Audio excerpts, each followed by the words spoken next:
Well, hey, welcome to the Marketing and Branding Podcast. We're here in sunny, exotic Norwalk, Ohio at Bluto's hometown Tavern. What we're going to do today, this is sponsored by three different businesses, Foghorn Designs, OddFellow Photography, and Street Smart Business. We're going to go ahead and introduce everybody real quick so everybody knows who we are up here, and then we're just going to get after it. We're going to bullshit like we do when we're together on a Friday night, drinking alcohol, and try to come up with some good business advice for you guys. So on my right is Trevor. Hi. Hello. Yes, I'm amazing. This is going to be great. Everybody got a pen and paper out. Riveting. Shit just got real. No, I'm Trevor Rood, owner of Foghorn Designs here in Norwalk. Been in business 13 years, well, almost 13 years now. Our business mainly signage, branding, screen printing, custom apparel. We get your name on there so you can get it out there. So I like that. Is that your slogan?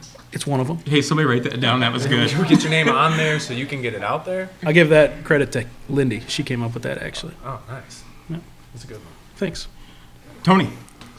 Hi, I'm Tony. I own OddFellow Photography and Productions. I've been doing it for 2 years as like a content creator, but I've been in the creative arts for over 20 years. Tried to make my way as a freelancer for most of those 20 years. And we're making it work, finally. It only took me till I was, almost 40 to do that, but we're making it work now, so. And I'm happy to be here. And I'm happy you're here too.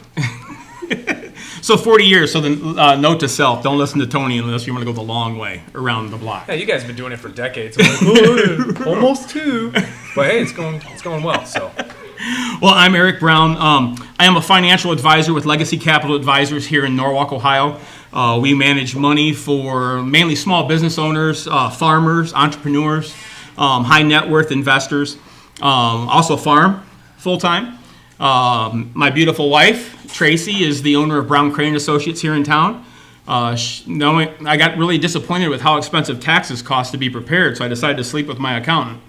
And then one thing led to another, and it worked out. There's been a lot of fun. Oh, there is children present. I'm sorry. Well, it's not like they don't The sleeping know. with came long before they did. Yeah, that's how they got here. I needed a tax deduction. It's not stopping, and we're just getting going. Well, hey, we are so glad that everybody's here. Just a quick show of hands, and I know this isn't going to translate on video very well, but it is good for our knowledge. How many people here are truly small business owners or work in a position where they have to market and brand?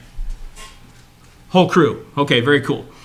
Is it something that you love to do, something that you're great at, something that you're seeing high results from, that you're totally tickled with? You got it all figured out. Anybody? Tim Fitzgerald? Yes. Very good. Well done. Well done. Proved he was still awake. So what we want to do is we kind of, to go forward and to figure out what the sneaks are, what the ideas are, what the shortcuts, in air quotes, are. We kind of got to go backwards a little bit first. And there's a lot of confusion between what is branding, what is marketing, and what is sales. Because it all kind of, a lot of times in businesses and with owners, we end up interchanging those words. Anybody want to take a crack at and explain to the crew what branding, marketing, and sales are? Sure. So in a nutshell, branding is who you are. It's your identity. It's your customer's perception of you. Marketing is the vehicle that you use to get your name out there. Sales is the result of successful marketing and branding. That's How would you my say it, Tony? nutshell. How would I say it? Wait for it. The only time I've taken notes in my life. So, I didn't bring any notes. what is branding? So I had to look this up in my dictionary and on Google. I consulted real world books and the internet just to be sure. Branding is the action of marketing with a branding iron. Oh no, that's what you do to cows. Yes. Yeah. But Close, the though. reason they did that is so when the cattle went into the processing places, they knew which farms they came from. Branding, which is where that word comes from, is so I know that cow is mine and I can identify it. So if that's where the word comes from, then kind of carry it forward. The term wasn't even used the way we're going to be talking about it until the 90s. You can see Google Trends from the 1800s in literature and all these things. And then all of a sudden in the mid-90s, it goes whoop, and all these people are like the McDonald's arches and Nike and so on and so on. So the promotion of a particular product or company by means of advertising and distinctive design. I like it. I like, yeah, it's good. But I like Trevor's better on that one. And This as is I much more Googled all thorough. this, I realized that it's completely insane because there are a million different definitions for each one of the words: branding, marketing, and sales. And so branding is who you are and why people are going to resonate with that, why they're going to remember it. So the McDonald's arches, the Nike symbol, these things, or who you are as a person, or how funny your uniforms were at this particular restaurant or business, right? And marketing is how you let people know about that, how you're going to get that message out there. And then sales is how you actually convert that to money, but without actually letting that person know. Because there is actually one definition I like. Hold on. It's a little preemptive on that. I'm broke. Yeah. I had it planned out and I did it at the wrong time. So when we talk about selling, this is the one that I thought was really funny. And this is why most of us who are business owners hate the word sale, is because persuade someone of the merits of. So that means persuade. That's the first word that it showed me. It was persuade. So it makes it feel like you're like, this is the greatest car you've ever been in, and I totally didn't roll back the odometer. But that's how we all feel about it. But then the next two really piqued my interest. Be the reason for something being bought, or cause, this was my favorite, cause someone to become enthusiastic about. I would love to go on Friday, but I'm not really sold on that. That definition made more sense to me than all the other things that talked about, converting a marketing strategy into money. That's so tired and boring, and I think that's the reason so many of us shy away from it. It's really like getting someone to be enthusiastic. Don't even use the word persuade. It's like if you can get somebody like, yeah, I'm sold on that, man. Let's go to Cedar Point on Friday, or whatever it is. Now I'm done. God damn, if that goes like that all night, dude, I'm out. I'm just we're telling done? you. Yeah, that's a lot. Can you take me home? Yeah. I feel like I have a hemorrhoid now that I didn't have before. Can you drive? Yeah. Well, hey, I want to get into, because again, we've defined it. We took our step back. But most small businesses are so good at what they do. I know we have some hair people in here. We have a timber dude. We have an appliance dude. We have accounting. We have a little bit of everything. We have the people that own Hometown here that we're sitting in tonight. Everybody's perception of what their brand really is different. And Trevor, in real terms, the way that we want to present it, what we want them to know, what determines brand? What determines brand? What makes it up? Who you are, your culture, every touch point of your business. Explain that real Someone quick. walks in the front door. What do they smell? What do they see? What do they hear? How are they greeted? When they call and answer, who's on the other end? How are they saying hello? Are they making you feel welcome? The brand is far more than what most people think. It's not just a logo. That's part of it. That's a very small part of it. It's everything. It is every aspect and touch point that your customer experiences with you and your product.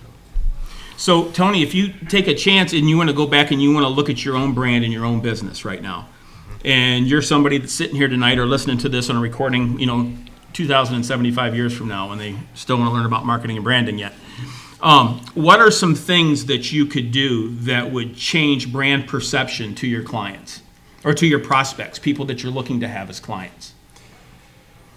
Some things that I would change about who I am right now or from when I started? Either. I mean, we have everybody in here. We have people that have just started businesses, and we have people that have mature businesses. So it took free me, game. I'll just say that it took me a while to know who I was. I knew who I wanted to be, because when you get into a particular business, it's not because it's like, I fucking hate tires, let me go sell them. You know what I mean? You probably have some kind of vested interest in what it is that you're selling. So, but you still have to do it to figure it out who you are along the way.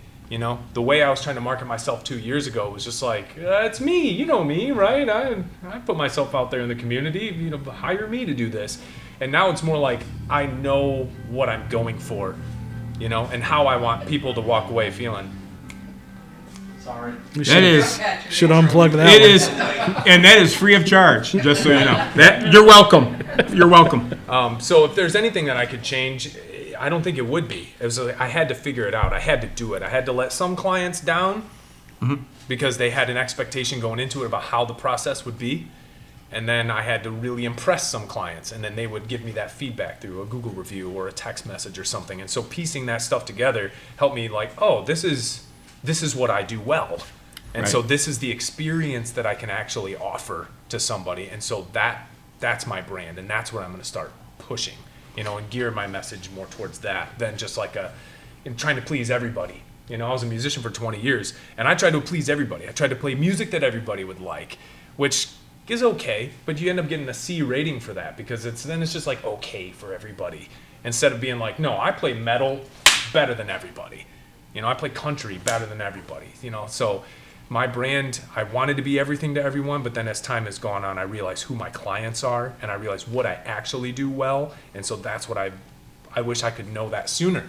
That's the only thing I would change, is that I wish I could know it sooner. That's a struggle with everyone. Anyone here, do you only cater to your ideal client? Anyone? Does anyone, have you put together your ideal client? Have you made an avatar of who you want to work with every day? Explain that. How old are they? Yeah, exactly. Where are they You know, from? how old are they? Where are they from? What's the demographic? You know, how much they make in a year? What are they? Who do you want to work with? And you can be as selfish as you want to be with that. But I would say that probably no one only works with those people. Yep. It's very hard to do. It's hard to take that leap.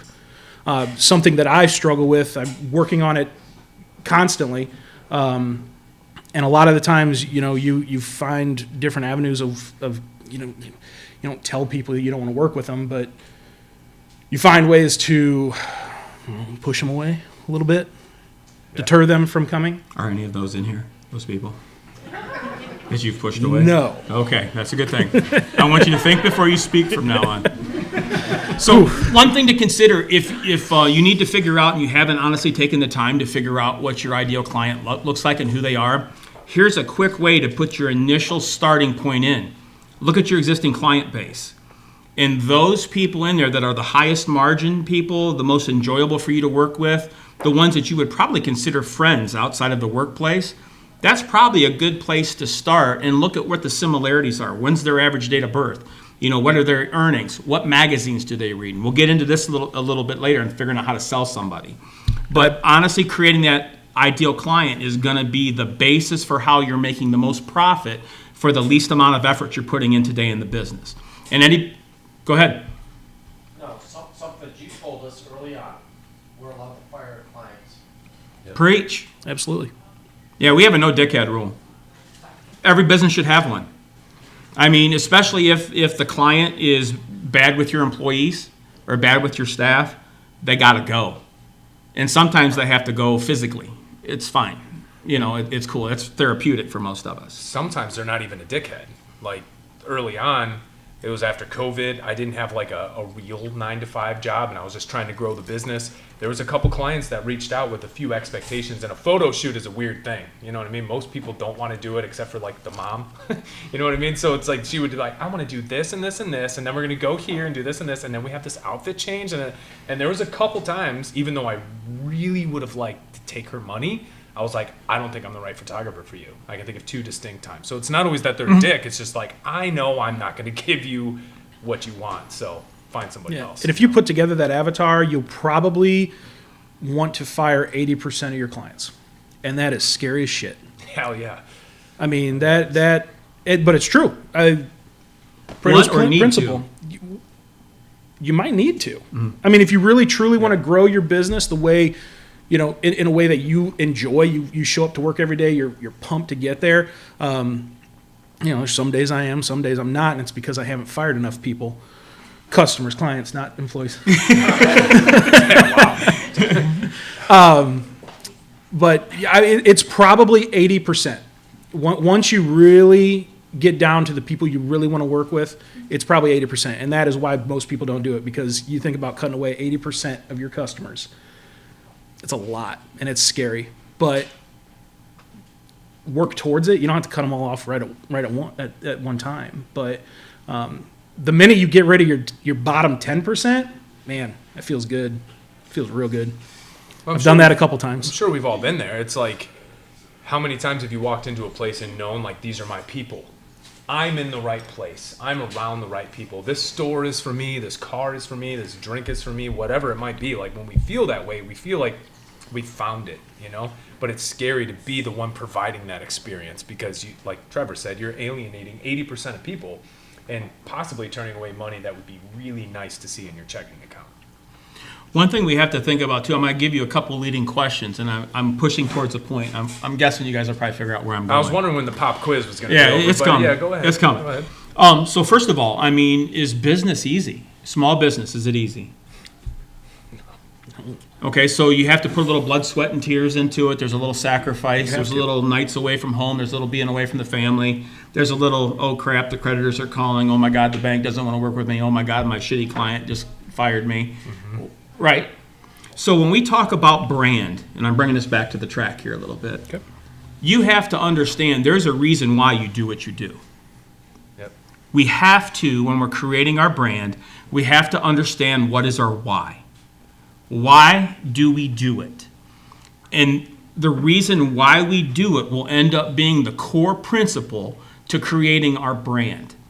Because what's going to happen, those best clients, the clients that respond to our brand, are going to end up being the ones that have the same why, appreciate your why, respect your why.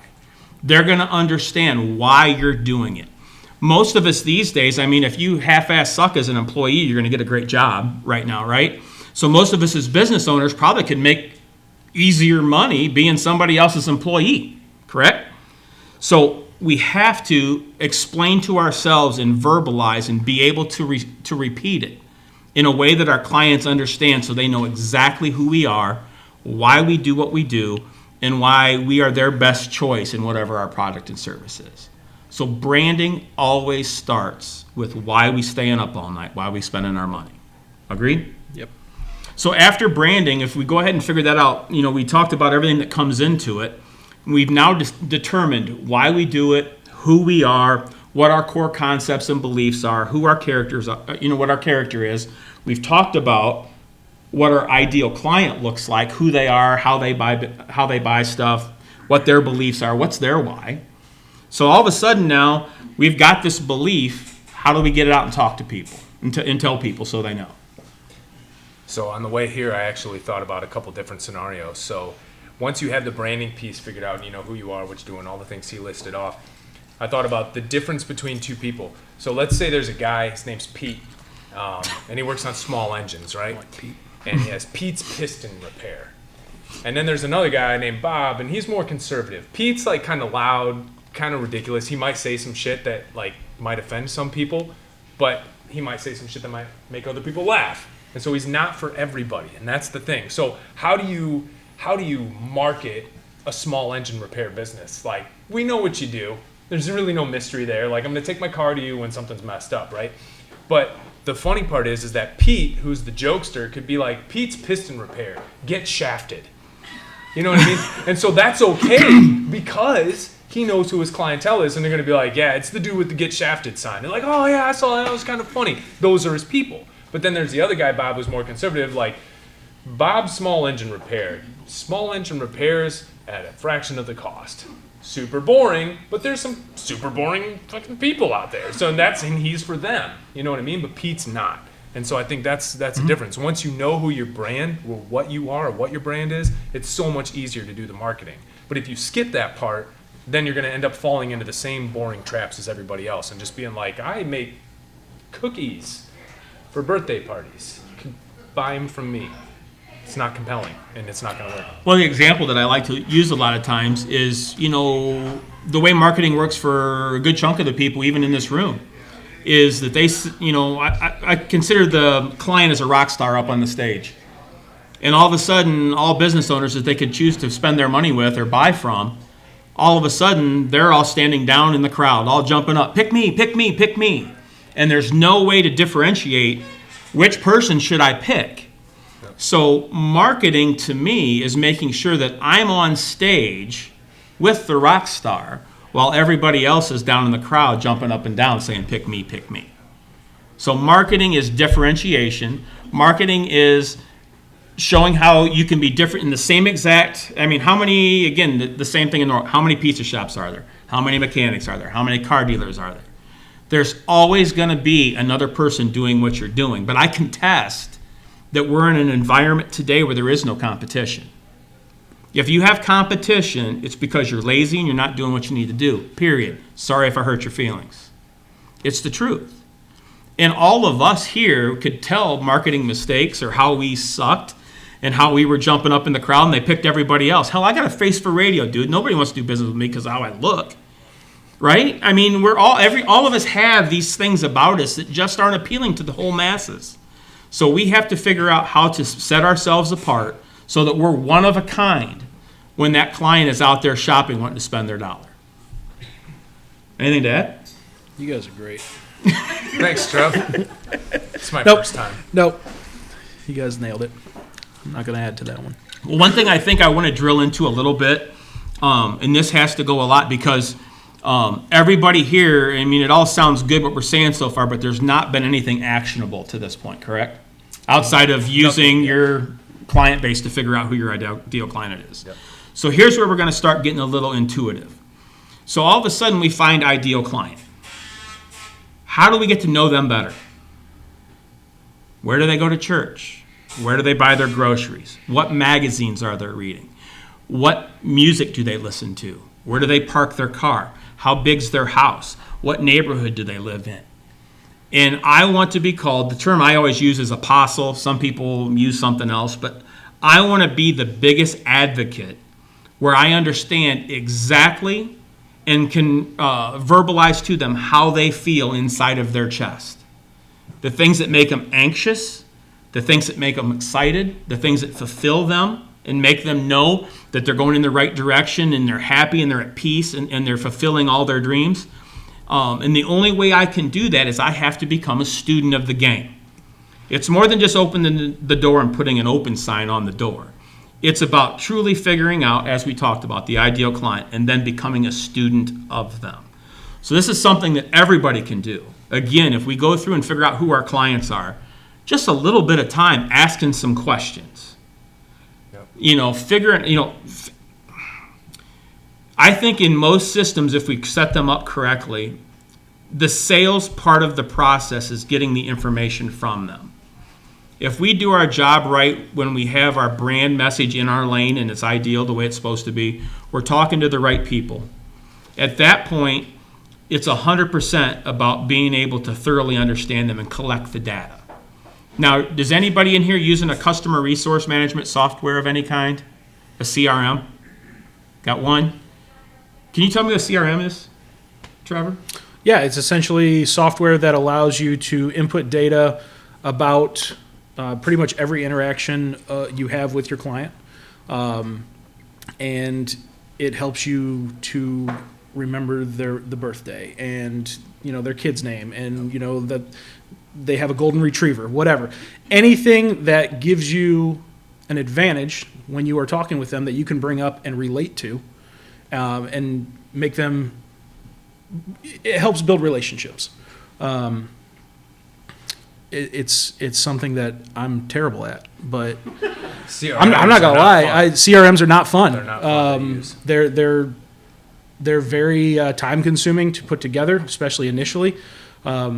But if you utilize them, they're gold. Yeah, because it's like customer name, customer address, all their contact information, and then if you're a sales rep, then you would say, I called Bill today about placing an ad in the paper, da-da-da-da-da-da. It's like a lot of data entry. It is not glamorous. It's not fun. But it turns you into Google, and all of a sudden you are the one with all the data. That's powerful. The important thing is most people, just think about yourself. When you go into to a business that you appreciate, you're satisfied with the service, and they remember that it's your anniversary, or they remember that your kid's getting ready to go to college, or you can remember that their kid is overseas fighting for us right now. and you can truly address those things in real time authentically. Here's the key, authentically. Not like a robot spitting Google information out, but authentically, like I'm truly 100% interested in you. Significance, each of us feel that. Each of us we reward people. How many times do you go into a bar, come in here to Hometown, and they know exactly what we want to drink. They know exactly what we want to eat. And you don't have to say a word. Yeah. That makes you come back. It makes you come back. Yeah, makes you feel good. And I think if you haven't noticed, like we're really like nerdy about all this like business information stuff. And I think it might be important to even rewind further back and say like, how many of you have ever been anxious to spend money?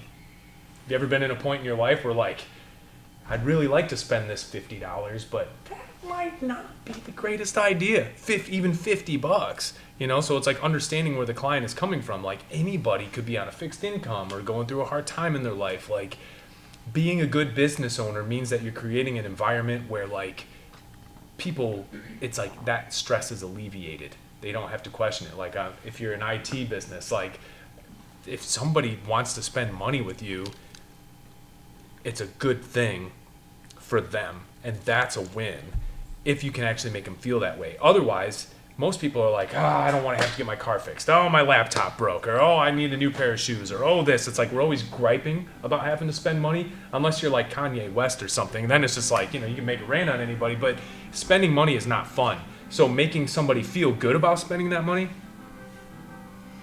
that's a good thing. And once again, you're welcome. But that's why we're actually so obsessed with it, because it's like I don't like spending money. I hate it when I have to spend money. Like ask my girlfriend. Like anytime she's like, we should go someplace fun. I'm like, yeah, but should we though? Should we?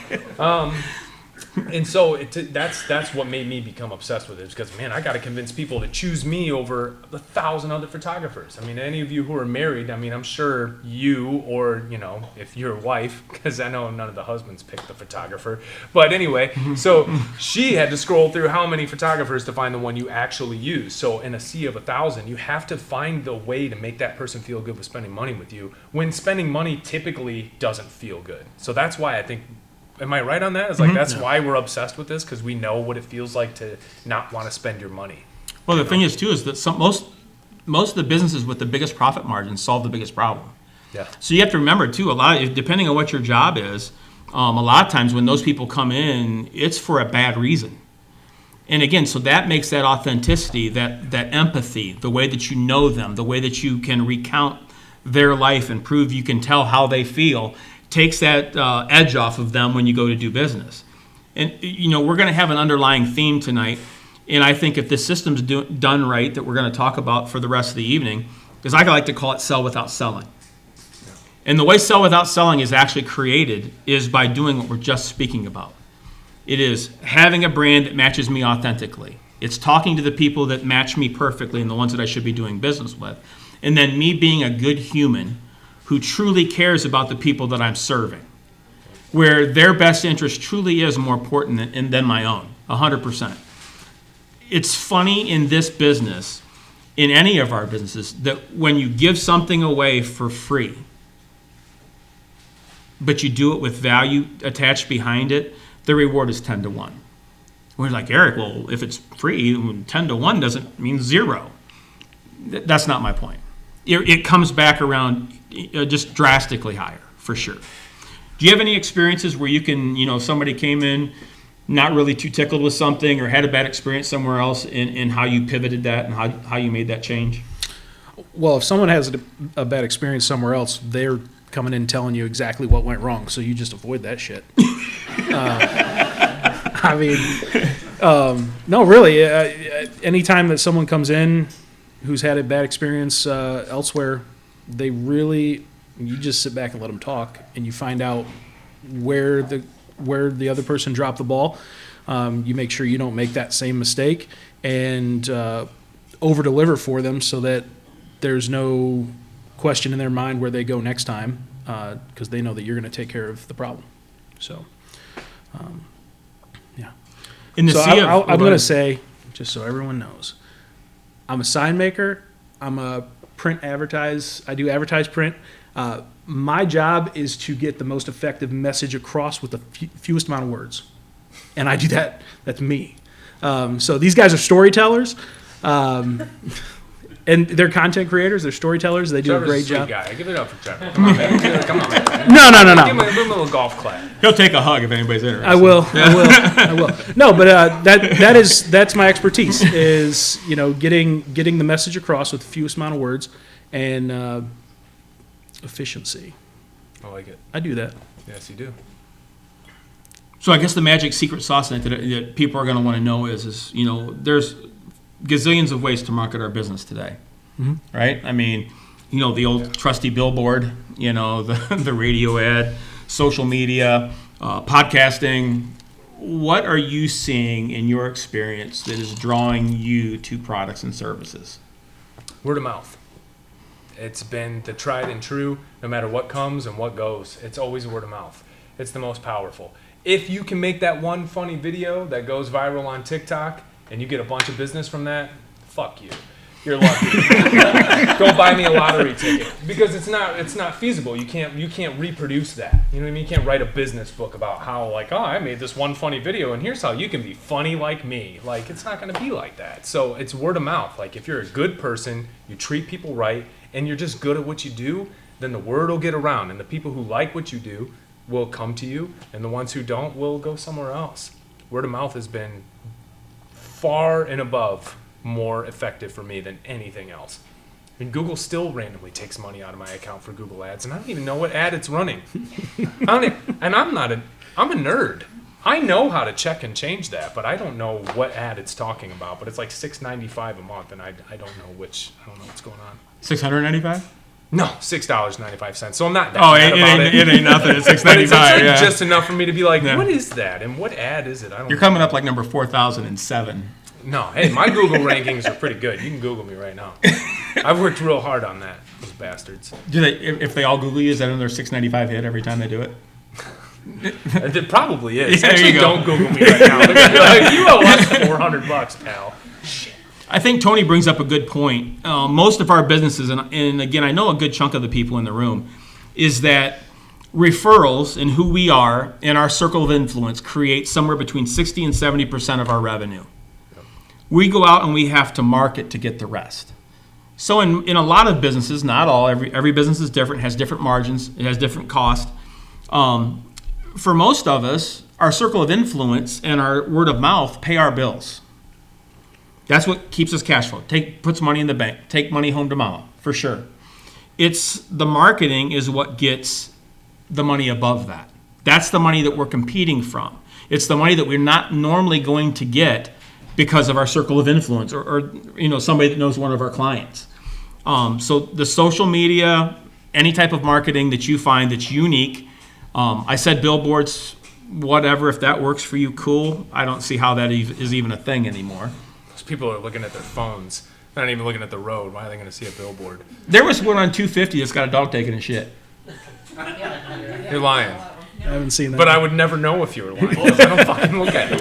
I don't either, but I was texting when I was driving, and then it was up here. It was right up here. And I was just like, there's a dog taking a shit on a I billboard. can't ever tell if you're They probably spent like 40 bullshitting, grand man. for that.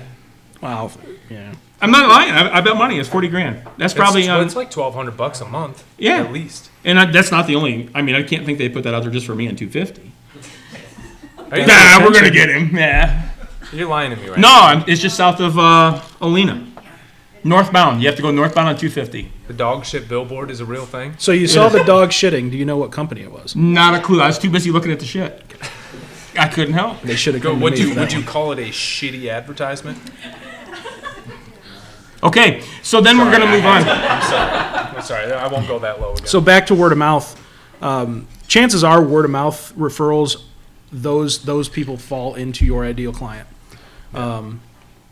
If someone you've worked with is so ecstatic that they're referring you to their friends and family, chances are you connected with them in a positive way. You made an impression, and if they are coming to you because someone told them to, they're probably going to fall into that ideal client. I don't know that there's any more efficient form of marketing or advertising. It's the oldest. It is. So as far as marketing for that top 20, 30%, the extras, what are you seeing with your clients that are coming in that you think has been effective for them? And I know it's different for every business, but what are you seeing? Is there any generalities you can throw out? I'm racking my brain. I don't know that there's any generalities that I can come up with as far as the referrals, other than we just created that connection with them. The ideal client doesn't have to be the same person, the same type of person every single time. Different business. A lot of times it's that connection that you have with them. Let me ask the question this way. Sure. Because I want to bring you back on the right path here. Yeah. Yep. Let me ask it this way. So again, in the room here, I know by looking around, there's quite a bit of social media being done in here. Mm-hmm. I'm going to ask it this way. What makes a worthless social media post for a business? Oh, we're going to out some shit right here. I'm sorry. Yeah. It's going to be real quiet in here in about 5 minutes. There, start slowly. Yeah, come on. So if you're trying to sell on your social media posts, it's not going to do shit. We play with that from time to time with us. You know, our ads perform far worse than any candid photo we take at the shop. What's a candid photo? Authenticity, who you are. I mean, it really comes back to being authentic. If you're trying to contrive and come up with these, you know, you're trying to impress anyone, first of all, that you're gonna miss the ball. You know, the most authentic posts are the ones that perform the best for us. I mean, a picture of an employee who just had a kid, or, you know, they brought their dog into the shop. Those perform far better than, hey, we're having 15% off next week. Like 10 times difference.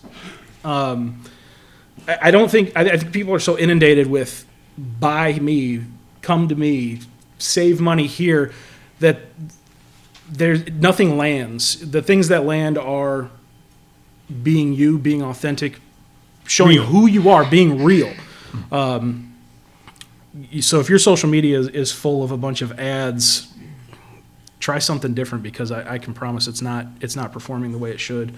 Yeah. 100%. Yeah. For us personally, I mean, our biggest ad is when Allie, who is my CRM specialist over here, by the way, when she had her twins here just a month ago. I mean, it was our highest pulling Facebook post. Again, they do have statistics, y'all, so you can see what's working and what's not. So everything that we do in this entire process is measured, kept track of. Every client that comes in the door that we've never seen before, how did you hear about us? And if it's somebody referred them to you, I think I'd take them to dinner. I'd send them a gift card. I'd send them some of your merch or something, right? If referrals are the easy way and they come in, let's take care of those people. Yep. Correct? So 100%. And why did the picture of Allie and the twins, or I guess it was just the twins. I guess you tried to stay out of the picture, didn't you? Chicken shit.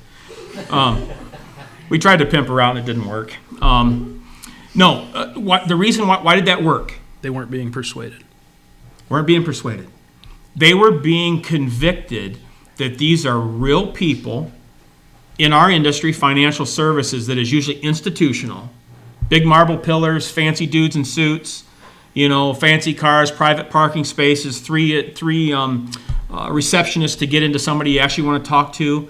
You being talked down to like you're an idiot and you're dumb and you really don't know how to do it, and then I'm going to charge you and you don't even know what you're paying for. That's our industry that we compete in today. So when I put something out, or we put something out, that actually shows that we're real people just like you. We're just like you. Put pants on, well, not all the time, but most of the time, put pants on, and have the same fears, the same hopes, the same dreams, and the things that we're proud of, our family. Just like you're proud of your family. Those are things that are selling without selling. It's actually convincing the person that's looking at that post that they're just like me. They think like me. They believe like me. So if they're going to come out and they're going to talk to me someday, I've already taken away the cold call. We're 2 meetings into a sales process because they already know who we are, what we believe in. And get this, this is even better yet. If you're some anti-American, non-patriot dude, you're not going to like me. I prove that in my social media so I don't ever have to talk to you. I am not your guy. And that's cool. I'm not saying you're wrong or I'm right. I'm just saying you're not a good fit for me and I'm not a good fit for you. So being authentic, being true, showing what you value, what's important to you, not only brings the people that you want to do business with you to, oh my God, I need one more drink. You should drink more. Not only brings the people that you want to do business with to you, but it also keeps the ones you don't want to do business with away. Make sense? Of course. I think it's because we generally know that money can be the root of all evil, or it can be the source of a lot of awesome things. It can go both ways. But the one that's spouted off the most is that money is the root of all evil. And so if you're asking somebody to spend their money, which, let's be real, money is time. You don't just get money for free. You got to go give your time, which is your life. When you're born, you don't know it, but you have X amount of days here on earth, and that's it. Not one less, not one more. That's it. That's all the time you have. Where'd you hear that at? I made it up. So That's depressing. But it's also uplifting, depending on how you look at it. Because my time, I'm going to go in and punch the clock. I know so many people who punch the clock who hate their lives, and I know people who punch the clock that love their lives. But anyway, that's not the point. If you're asking somebody to give you money, what you're really saying is give me your time. Give me the one thing in life that you know you have a limited amount of, and you're not even sure how much that is. You can check your savings account. You know how much is there, right? But you can't check your days. And when you're asking somebody to give you money, you're asking them to give you their life. Seems dramatic, but it's not. That's actually what you're doing. So to make them feel comfortable, to make them feel like they're in the right place at the right time, making the right decision is everything. And that can't be overstated. I mean, somebody like Ford, BMW, Nike, Verizon, how much fucking money, that's the whiskey talking, but how much money do you think they spend every single year to make sure that their advertising is on point, that their marketing is on point, to make certain of it, that you see it? Can you hear me? Can you hear me now? We've all seen that commercial. And that was from almost 20 years ago. And it's still effective. They spent a lot of money to do that. And so somebody who's going to do business with Eric or me or Trevor or whomever in this room, man, you're asking them a lot, to be honest, even if it's a $7 purchase. So I don't think it can be taken lightly. I don't think any of this can be taken lightly. Well, I think it leads to, before we move on to sales, because to me that's the easy part of the whole thing, if we do everything else right. If we do everything else right, but it's still a dirty word. It is a dirty word, for sure. You'll be saying it 10 times then, for sure, for the night's out. Trevor, Yeah. So we want to go backwards. We made marketing sound like it's this perfect thing. I want somebody to understand, like, what do they need for a budget? Or how do they come in and they create logos and merch and design? And when is that important to do that? Just kind of get into new business owner, existing business looking to freshen things up a little bit. What's that process, and what kind of a budget should I put into place, to do something like that? That's the $1 million question. That's why I asked you. Yeah, well, Yeah. I'm going to say it's different for everyone. It depends on what you want. How effective do you want your brand to be? I will say from experience that it's probably the last thing that most business owners think of is their branding. They're all, got to get the storefront going. We got to get our vendors lined up. They blow their budget on getting everything ready, and then they show up and they're like, "Hey, can I get a sign for $100?" Yes, you can. You won't like it. You got a marker? And it'll be this big. But it's really a lot of times branding's an afterthought, and it's really the foundation of your business. And if you really want to talk numbers and what should you budget when you're starting a business to build your brand, logo, signage, whatever, uniforms. How many employees are you going to have? You're going to have 20 employees. You get sole proprietor. I wouldn't think to budget any less than $2,500 bare minimum to start.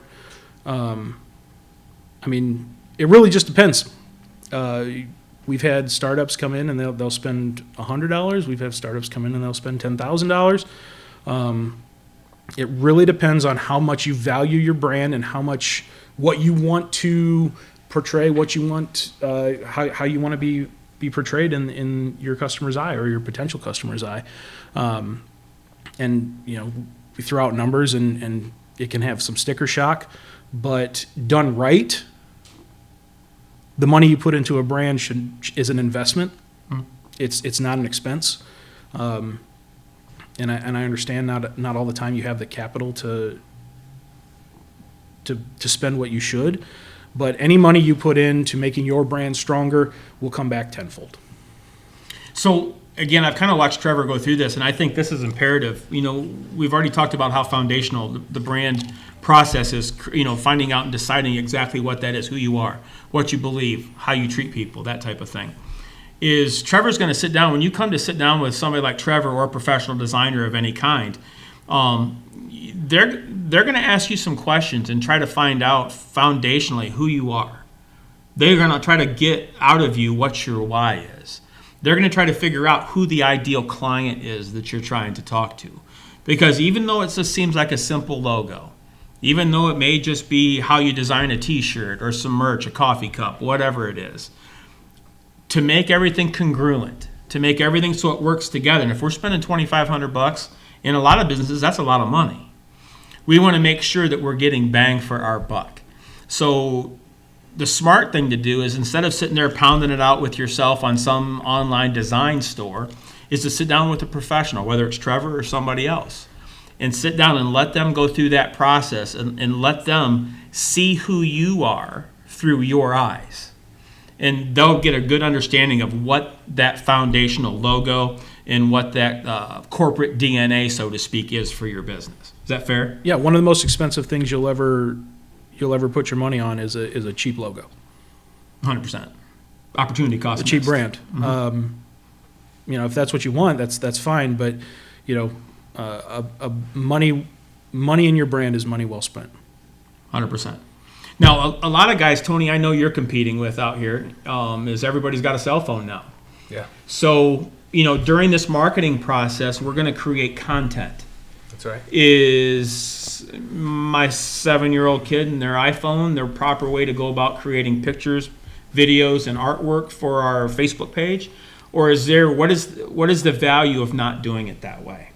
So the question is there value in hiring a professional in that realm, or can you DIY it? Mm-hmm. And I think it's an excellent question. And I think it honestly depends on what your business is. Again, I'll go back to Pete's Piston Shop, Get Shafted. I think that's a really funny thing. I can see the logo right now, dude. Who laughed, thank you, because I thought that was hilarious. So anyway, I think in some cases, yeah, the cheaper cell phone with my kid telling you to buy my cookies for your wedding or something like that, with the dog running around and barking in the background, that's endearing to some.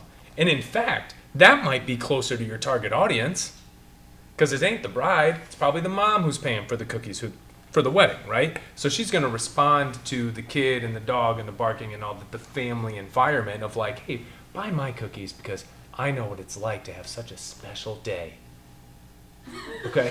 So like they're going to resonate with that. That might actually work. And you don't need me to come in and be like, well, it's going to be $2,200 for, X, Y, and Z. But in some situations, you want that clean, crisp, edited, directed, stylized approach to your brand. And it just depends on who you are and what you do. And I think for any business owner in here, you would know which category you fall into without me having to elaborate. I think it's pretty self-evident. You're kind of going to do the same thing, though, when you sit down with like a graphic designer or whatever, is you're going to actually try to get a feel from interviewing them, who they are, what they believe, what their client looks like, what's important, so you can craft and direct appropriate material for their post. Yeah, for example, like if you're a tattoo shop and your 11-year-old nephew draws somebody with a middle finger and a tattoo right here or something like that, and that's your logo, but then you get to tell everybody, yeah, my 11-year-old nephew, man, he's so cool, he's gonna be so awesome, he plays guitar and stuff, like he drew that for me on a napkin. That's epic. Right. If you're in a tattoo shop. But if you're selling generators or you're building houses or you know what I mean, it's not going to work. So first of all, in order to create the content that you're going to put out there, you have to know like who is actually going to be giving you the money for the services or products that you're going to be selling. And then that's going to help you know who you're marketing towards. And then you hire somebody like me or many others like me. It's not shameless promotion, I swear. Although I do have some business cards for anyone who's interested. That was not selling without selling, by the way. That's not what he's talking about. Yeah, you ruined it. I did. Start over. But on purpose, though. Yeah, there you go. Anyway, so yeah, I think an iPhone is great. I think a lot of people could start with an iPhone. You know, I mean, I don't want to call her out because she'll yell at me on the way home. But like, my girlfriend has a fashion business, and there's times where I go out of my way and I'm like taking pictures with my good camera, and let me tell you, it's a good camera. And then there's other times where she's like, yeah, I just went to the office and took some with my cell phone. Like, what do you think? And I look at him and I'm like, shit, that looks just fine. Just fine with your phone. But don't fucking tell anybody that you took that with your phone, okay? Because it shows the clothes, it shows the fit, and that's fine enough, you know? But then there's other times where the quality of camera does matter. And I could give a long list of examples, but it'll cost you. Nice. Well, we want to take a quick break.